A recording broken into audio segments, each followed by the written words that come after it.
Ալիևն ինչպես խոստացել էր, ի կատար ածեց Նախիջևանի Օրդուբադում այսպես կոչված արևմտյան Ադրբեջան վերադարձի փառատոնը։ Հենց Ադրբեջանի նախագահի աշխատակազմից պետության փողերը ողողեցին այդ ծրագիրը, որի նպատակն է սերմանել ադրբեջանցիների մեջ այն թեզը, թե իրենք Հայաստանում ապրելու իրավունք ունեն։ Ավելին խոստացել են Հայաստան վերադարձողներին ֆինանսական աջակցություն $70,000 չափ։ Եթե լինի նման հնարավորություն եւ Հայաստանի Հանրապետությունը Ադրբեջանի Հանրապետություն վերադարձող ընտանիքի յուրաքանչյուր անդամի հաշվով փոխհատուցում վճարի $70,000, Հայաստանից էլ $500,000-ից ավել մարդ կգնա։ Անվտանգային ռիսկեր կարող են պարունակել իրենց մեջ, եթե ադրբեջանցիները գան տնավորվեն Հայաստանում։ Փորձագետն իր ծննդավայրի օրինակն է բերում ու շեշտում. լուրջ խնդիրներ կարող են առաջանալ, եթե օրինակ Հայաստանի մի գյուղական համայնքում, որտեղ նաև ադրբեջանցիներ են բնակվում, ընտրություններ անցկացվեն։ Այսօր Սիսիանի ժողովրդագրական վիճակին նայելով, եթե այդ ադրբեջանցիները վերադառնան, իսկ այստեղ վերադառնալ ցանկացողների թիվը 11,476-ը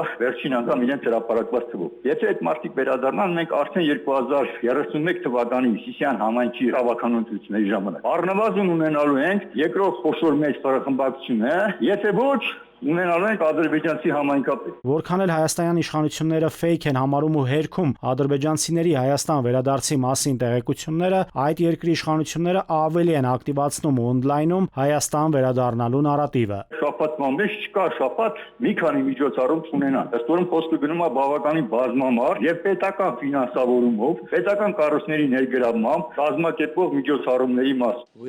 Մենք երբեք չենք մոռանա, թե ինչ են արել հայ օկուպանտները մեր ժողովրդի եւ մեր քաղաքների հետ, ինչպես նաեւ 65 մզկիթների ոչնչացումը։ Ալիևը չէր կարող կրկին չհիշատակել հայերին ու հպանցիկ հեգնանքով չվիրավորել մերոնց։ Հայերը խոզեր եւ այլ կենդանիներ են պահել մզկիթներում, եւ Ադրբեջանը երբեք չի մոռանա դա։